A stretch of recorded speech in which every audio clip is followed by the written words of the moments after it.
7 Ekim'den beri aralıksız süren İsrail saldırılarında militer Turki dikabarkan mengerahkan drone-dronenya untuk secara terbuka melawan Israel.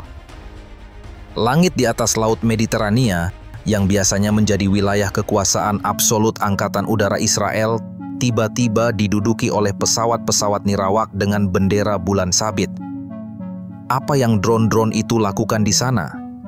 Apakah negara NATO dengan mayoritas Muslim ini telah memutuskan untuk membuka front baru melawan Israel? Bagaimana reaksi Israel ketika wilayah udaranya yang selama ini dianggap tak tersentuh, kini diintervensi oleh Turki?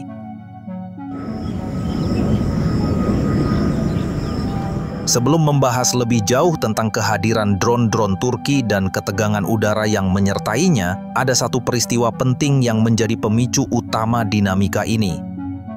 Dari peristiwa itulah kita bisa mulai memahami mengapa langit di atas Laut Mediterania mendadak menjadi ajang unjuk kekuatan, mengapa simbol-simbol negara mulai bermunculan di layar radar sipil, dan mengapa Turki tiba-tiba mengerahkan aset militernya ke wilayah udara yang selama ini diklaim sebagai domain eksklusif Israel. toplama kamplarından kaçan Yahudilere de kucak açtı. Semuanya bermula pada siang hari. Armada kemanusiaan berlayar, membawa setumpuk harapan dan muatan yang sangat vital bagi kelangsungan hidup ribuan orang. 51 kapal, terdiri dari berbagai jenis dan ukuran, memecah ombak dengan satu tujuan tunggal: Gaza.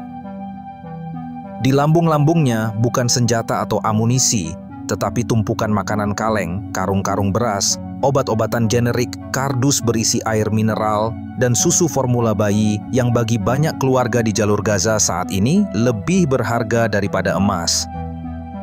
Ini adalah misi kemanusiaan bernama Global Sumud, sebuah nama yang memiliki makna ketabahan dalam bahasa Arab. Di tengah armada ini ada wajah yang sangat familiar bagi dunia, Greta Thunberg. Aktivis muda ini yang biasanya berbicara tentang karbon dan kepunahan spesies, kini berdiri di geladak kapal, wajahnya dipenuhi tekad dan mungkin sedikit kecemasan. Melalui unggahan Instagramnya, dia menegaskan bahwa kehadirannya dan seluruh misi ini adalah damai, sepenuhnya non-militer.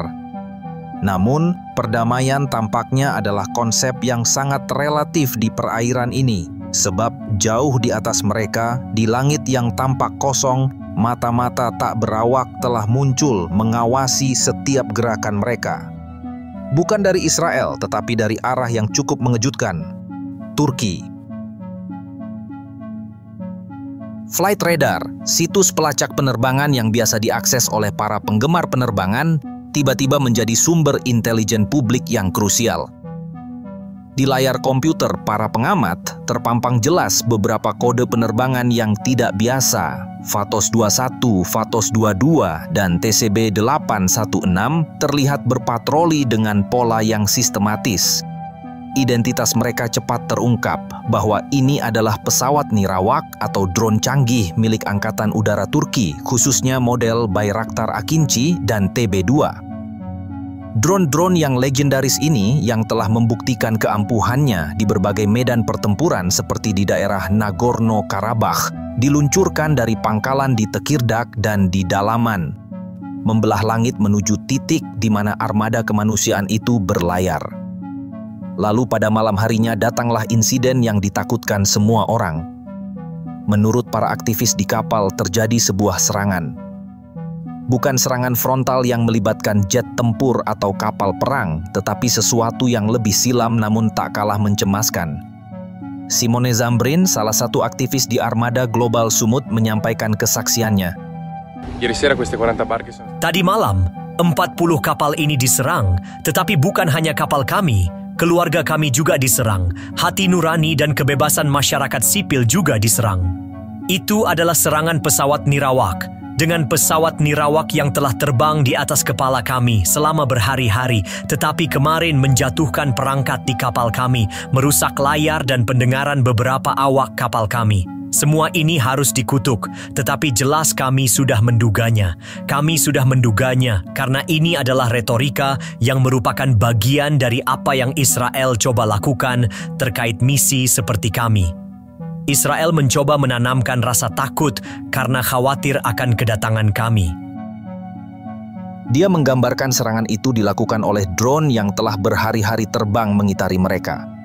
Drone-drone itu katanya menjatuhkan semacam perangkat yang merusak layar kapal dan yang lebih mengkhawatirkan menyebabkan gangguan pendengaran pada beberapa awak kapal. Penyelenggara armada dengan tegas menuding Israel berada di balik serangan tersebut. Namun, kehadiran drone Turki di wilayah yang sama seketika mempersulit narasi sederhana itu. Apakah drone Turki hadir sebagai pengawal tak resmi, sebagai sebuah peringatan kepada Israel untuk tidak melakukan serangan lebih lanjut? Ataukah drone Turki itu sendiri yang menyerang armada tersebut?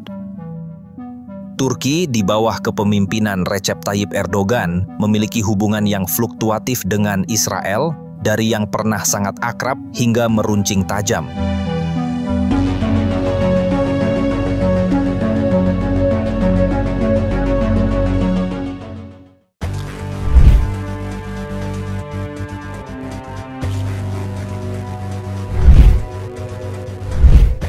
Erdogan dan janji-janji yang hilang di Gaza mengurai drama hubungan Turki-Israel yang penuh sandiwara.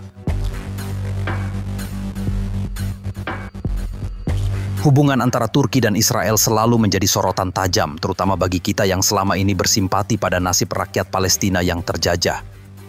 Bayangkan, dua negara dengan latar belakang sangat berbeda. Satu adalah negara Muslim mayoritas yang bangga dengan warisan Kesultanan Utsmaniyah, sementara yang lain adalah entitas kontroversial yang lahir dari puing-puing kolonialisme di tanah Palestina. Sejak dekade pertama kemerdekaan Israel pada tahun 1948, Turki, meski menjadi anggota NATO dan sekutu dekat Barat, justru menjadi negara Muslim pertama yang mengakui negara Zionis tersebut. Awalnya, pengakuan Turki terhadap Israel pada tahun 1949 bukanlah tanda kedekatan, tetapi strategi diplomasi khas Turki saat itu. Sebagai negara yang baru beralih ke sistem republik sekuler di bawah Mustafa Kemal Atatürk, Turki ingin menunjukkan diri sebagai pintu gerbang antara dunia Muslim dan Barat. Namun, di tengah gelombang nasionalisme Arab yang menentang pendirian Israel, Turki pun harus berjalan di atas lapisan es tipis. Hubungan tetap dingin selama puluhan tahun dengan pertemuan diplomatik yang jarang dan penuh kehati-hatian. Saat Perang Arab-Israel meletus berulang kali, Turki memilih netral, tapi netral yang cenderung condong ke Barat. Hingga tiba tahun 1979, ketika revolusi Iran mengguncang Timur Tengah, segalanya mulai berubah. Turki mulai melihat Israel sebagai mitra potensial melawan ancaman ekspansi Syiah dari Teheran. Namun, bagi rakyat Palestina yang terus menderita di bawah pendudukan, sikap pragmatis Turki ini terasa seperti pengkhianatan terhadap saudara seiman. Bagaimana mungkin negara yang mengklaim sebagai pelindung warisan Utsmaniyah justru berbisik manis pada rezim yang menghancurkan Masjid Al-Aqsa? Pertanyaan ini mengendap dalam hati umat Islam, termasuk di Indonesia yang sejak awal telah menolak keberadaan Israel sebagai entitas yang ilegal. Di era tahun 90-an ketika Perang Dingin berakhir dan Turki dipimpin oleh Turgut Özal yang visioner, hubungan kedua negara mulai mencair. Israel yang kini dipandang sebagai benteng sekuler di tengah lautan konflik Timur Tengah, menawarkan kerjasama militer dan teknologi yang sangat dibutuhkan Turki. Pesawat tempur F-16 milik Israel diperbarui dengan suku cadang Turki. Intelijen kedua negara bertukar informasi tentang ancaman dari PKK dan kelompok radikal, bahkan kapal perang Israel pernah berlabuh di pelabuhan Turki untuk latihan bersama. Saat itu, para pemimpin Turki beralasan, ini demi keamanan nasional. Tapi di balik pintu tertutup, rakyat Palestina melihatnya sebagai aliansi yang memperkuat penjajah atas tanah mereka. Bagaimana mungkin negara yang mengklaim sebagai pembela umat Islam justru berpelukan dengan rezim yang menggusur rumah-rumah warga Gaza? Di Indonesia, gerakan solidaritas Palestina mulai menguat dengan organisasi seperti PBNU dan Muhammadiyah mengeluarkan fatwa penolakan terhadap normalisasi hubungan dengan Israel. Sementara itu, Turki yang awalnya menjadi rujukan banyak aktivis Muslim saat itu terlihat semakin jauh dari nilai-nilai keadilan yang selama ini diagungkan. Segalanya berubah drastis ketika Recep Tayyip Erdogan naik ke panggung politik pada awal tahun 2000-an. Dengan basis massa yang kuat di kalangan umat Islam, Erdogan tak ragu mengkritik kebijakan Israel secara terbuka. Saat Intifada kedua meletus tahun 2000, di mana tentara Israel menghabisi ratusan warga Palestina tak berdosa, Turki di bawah kepemimpinan AKP, Partai Keadilan dan Pembangunan, mulai menggeser kebijakannya. Pidato-pidato Erdogan di forum internasional seperti PBB menjadi sorotan dunia. Palestina adalah garis merah kami, serunya. Kunjungan ke Gaza pada tahun 2011 usai insiden Mavi Marmara membuatnya semakin dicintai rakyat Palestina. Mavi Marmara adalah sebuah kapal penumpang berbendera Turki yang pada tahun 2010 menjadi tragedi kemanusiaan. Kapal ini memimpin Gaza Freedom Flotilla, yaitu armada internasional yang membawa bantuan kemanusiaan untuk menembus blokade laut Israel atas Gaza. Di atas kapal ada lebih dari 600 aktivis dari 37 negara, termasuk dokter, jurnalis, hingga anggota parlemen. Namun, di perairan internasional, pasukan komando Israel, IDF, menyerbu kapal itu pada dini hari. Operasi militer yang seharusnya berhadapan dengan relawan sipil berubah menjadi penghilangan nyawa, di mana 9 aktivis tewas di tempat, 1 lagi meninggal akibat luka parah, dan puluhan lainnya terluka. Nah, selepas insiden ini, hubungan diplomatik antara Turki dengan Israel membeku. Duta besar ditarik pulang, perjanjian militer diputus, dan untuk pertama kalinya sebuah negara anggota NATO terang-terangan menantang Israel. Aliansi militer yang dibangun selama 20 tahun mulai retak. Pertemuan diplomatik dibatalkan, perjanjian ekonomi ditinjau ulang, dan Turki pun berdiri tegak di barisan depan pembela Palestina. Di Indonesia, kita menyambut perubahan ini dengan sukacita. Bagaimana tidak, seorang pemimpin Muslim akhirnya berani menantang rezim Zionis di forum global, sesuatu yang selama ini hanya diimpikan oleh jutaan umat Islam. Erdogan menjadi simbol perlawanan yang kita idamkan, meski banyak yang masih bertanya, mengapa butuh puluhan tahun bagi Turki untuk menyadari bahwa Palestina bukan sekedar isu politik tapi juga hutang sejarah bagi umat Islam? Namun, seperti layar lebar yang penuh kejutan, hubungan Turki-Israel kembali mengalami lika-liku tak terduga. Tahun 2016, setelah 6 tahun memutus hubungan, Israel tiba-tiba mengirim utusan dengan tangan terbuka. Netanyahu, yang dulu menolak meminta maaf, kini menyatakan penyesalan atas insiden Mavi Marmara dan menyetujui kompensasi sebesar $20 juta untuk keluarga korban. Erdogan pun menerima dengan syarat Israel menghentikan blokade Gaza. Bagi banyak orang, ini terasa seperti pengkhianatan. Bagaimana mungkin pemimpin yang pernah berdiri di atas reruntuhan Gaza kini berjabat tangan dengan algojo yang menghilangkan nyawa saudara-saudaranya? Di Indonesia, gerakan anti-normalisasi semakin vokal. Jika Turki bisa berdamai dengan Israel, lalu siapa yang akan membela Palestina? Tanya seorang aktivis muda dalam unjuk rasa di depan kedubes Turki. Tapi Erdogan punya jawaban. Ini adalah langkah strategis untuk membuka blokade Gaza.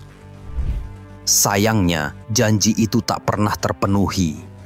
Israel tetap menggencarkan agresinya, sementara blokade Gaza justru semakin ketat. Diplomasi tanpa tekanan nyata hanyalah ilusi yang indah.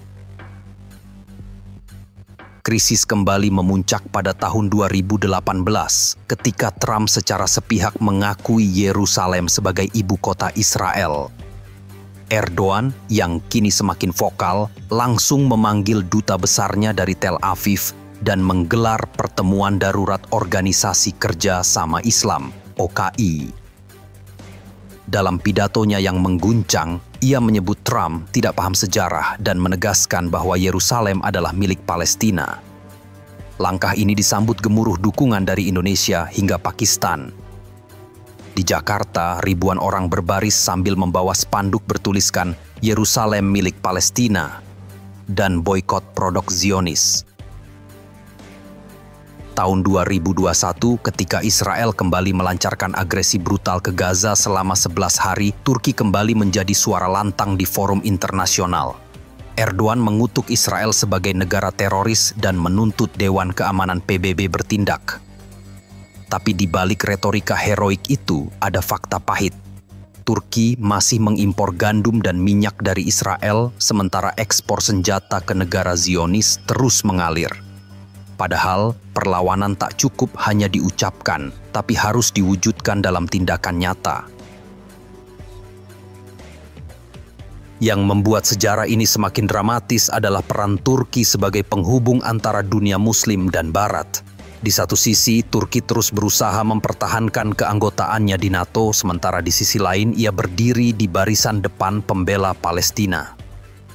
Kontradiksi ini sering membuat Turki terjepit, seperti pada tahun 2023 ketika ia menjadi mediator dalam pertukaran tahanan antara Israel dan Hamas. Erdogan dipuji sebagai juru damai, tapi banyak aktivis Palestina menudingnya telah mengkhianati prinsip dengan duduk satu meja bersama Al-Gojo. Kita melihat ini sebagai pengingat, jalan perlawanan tak pernah lurus. Terkadang kita harus berunding dengan musuh untuk menyelamatkan nyawa saudara-saudara kita di Gaza, tapi batasnya harus jelas. Tak boleh ada kompromi atas tanah yang diduduki atau darah yang tertumpah. Hubungan Turki-Israel masih seperti ombak di Laut Tengah, naik turun tak menentu. Di bawah pemerintahan Netanyahu yang kembali berkuasa pada tahun 2022, Israel semakin agresif menggusur warga Palestina di tepi barat. Turki, yang kini dipimpin Erdogan untuk periode ketiganya, kembali mengeras. Tahun 2023, Turki menurunkan status hubungan diplomatik dengan Israel menjadi level chargé d'affaires alias tanpa duta besar. Langkah ini disambut hangat di dunia Muslim. Tapi pertanyaannya tetap, apakah ini sekedar pencitraan atau benar-benar komitmen? Apakah Turki akan terus mendesak pembukaan blokade Gaza? Apakah ia akan memboikot produk Israel secara total? Atau justru kembali merangkul Netanyahu demi kepentingan ekonomi? Saat pemerintah Turki diam 1000 bahasa pada tahun 2014, justru rakyat Turki yang turun ke jalan membela Gaza. Ribuan orang berdemo di Istanbul dengan membawa bendera Palestina, sementara kapal-kapal kemanusiaan terus berlayar meski dihadang Israel. Perubahan dimulai dari bawah, dari kesadaran kolektif rakyat yang tak mau diam menyaksikan ketidakadilan. Pemerintah mungkin naik turun dalam sikapnya, tapi hati rakyat tetap satu. Palestina adalah tanah yang harus dibebaskan,